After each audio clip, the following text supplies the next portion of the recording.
Čau! Šis joprojām ir kanāls Patiesība, jeb patiesība, bet šodien es nerunāšu par to, kas ir noticis manā dzīvē, bet es aicināšu tevi uz patiesību. Es aicinu tevi gan to, kurš tic Dievam, to, kurš ir atdevis savu dzīvi Jēzum Kristum, gan to, kurš varbūt netic. Un šis aicinājums tev palīdzēs sakārtot tavu dzīvi, un šis princips vedīs tevi pie patiesības. Iespējams, tas vedīs tevi pie Dieva, pie Jēzus Kristus, jo vienīgais Dievs, Jēzus Kristus, ir patiesība, un Viņš ir vienīgais tas, kurš mūs aicina atzīt, ka mēs esam grēcinieki. Viņš ir tas, kurš, ja mēs atzīstamies savos grēkos, ja mēs tos izsūdzam, Viņš ir tas, kas mūs dziedē, tas, kas mūs atjauno. Un varbūt arī tavā dzīvē ir vajadzīga atjaunošana. Un vienalga, vai tu jau esi Dieva bērns, vai tu vēl neesi, un par tādu tu vari kļūt. Šis ir aicinājums pārskatīt savu sirdi. Pastīties, vai tava sirds ir šķīsta. Vakar dievkalpojumā mācītājs runāja par to, ka, ja tu vēlies redzēt Dievu savā dzīvē, tavai sirdī ir jābūt šķīstai. Un ko nozīmē šķīsta sirds? Pārskata, vai tavā sirdī nav aizvainojums, vai tavā sirdī nav nepiedošana, rūgtums, ātrsirdība. Paskaties uz savu dzīvi, vai tu nedzīvo grēkā? Vai tu jau grēcīgu dzīvi neesi pieņēmis kā normu?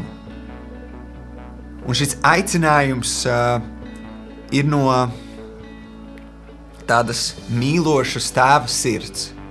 Šis aicinājums nav tāpēc, ka Dievs tevi gribētu sodīt, vai Dievs tevi gribētu tagad norādīt, pastiesti, kāds tu grēcinieks. Bet nē, Viņš vēlas, lai tu atzīsti patiesību savā dzīvē. Atzīt to patiesību, ka tu pats nevari tikt galā. Atzīt to patiesību, ka pats, es tiešām esmu grēcinieks. Es esmu tik daudz grēkojis savā dzīvē. Ja tu neesi ticīgs cilvēks, paskaties uz savu dzīvi. To laika posmu, kuru tu esi dzīvojis šajā pasaulē. Un kaut vai uz lapiņas uzraksti visu, ko Dievs tev uzrāda. Sāc vienkārši ar to, ka tu atzīsti savus grēkus, tu ieraugi šeit, es nepareizi rīkojos, šeit ir ļoti milzīgs grēks.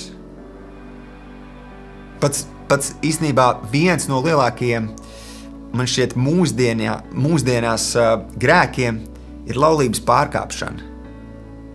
Paskaties, vai tu neesi pārkāpis laulību. Un varbūt tu vēl neesi precējies, bet tu jau esi pārgulējis ar daudzām sievietēm. Ja tu esi sieviete, varbūt ar daudziem vīriešiem. Un tici man, tās tavu dzīvi ietekmē šodien.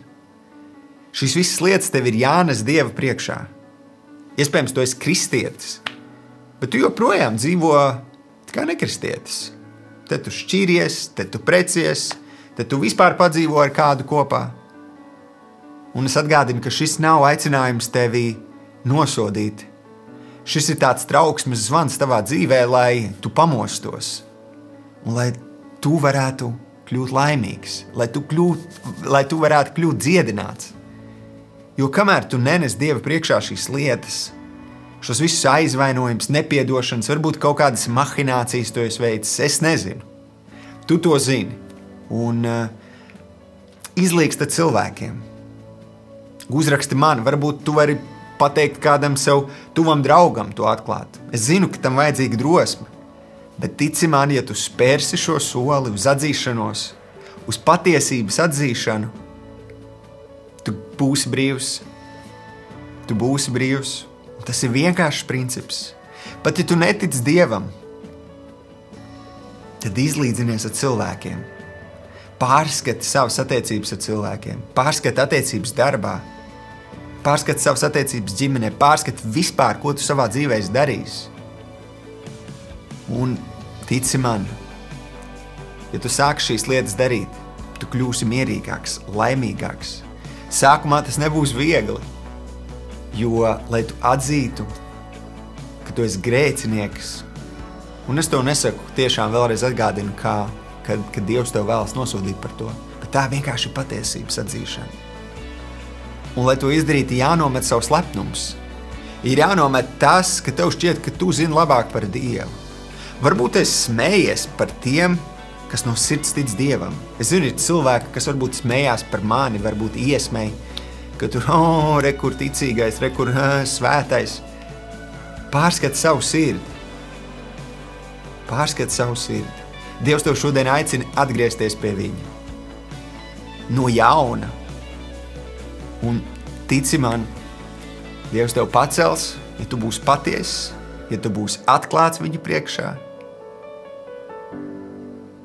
Un atceries, ka Jēzus ir dzīvs, viņš ir dzīvs manā dzīvē, un viņš var būt arī dzīvs tavā dzīvē.